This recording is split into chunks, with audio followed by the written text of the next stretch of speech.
Now, two southwest rowers are celebrating on the Isles of Scilly after rowing across the Atlantic. Elliott Dale and Darby Walters from Lyme Regis have raised more than £100,000 for Children's Hospice Southwest.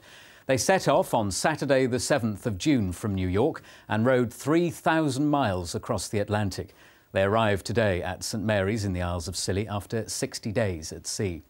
As Alec Collier reports, they're still waiting to find out if they've rowed into the record books.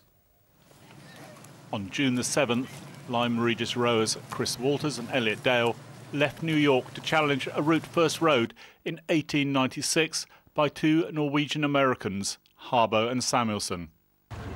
Today, 60 days later, we found them approaching the Scillies, still with 10 miles to go, having covered over 3,200 miles at sea. A little bit frustrated just at the moment, but happy to be here.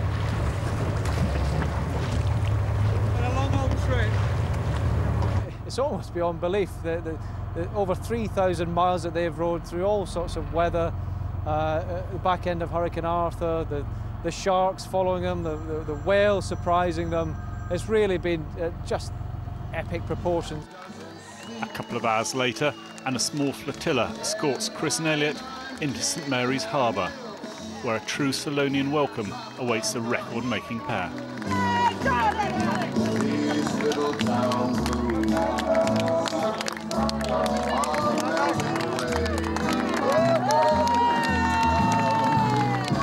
We always said we'd never do it again. Did this one. We've talked about doing another one now. Oh, no.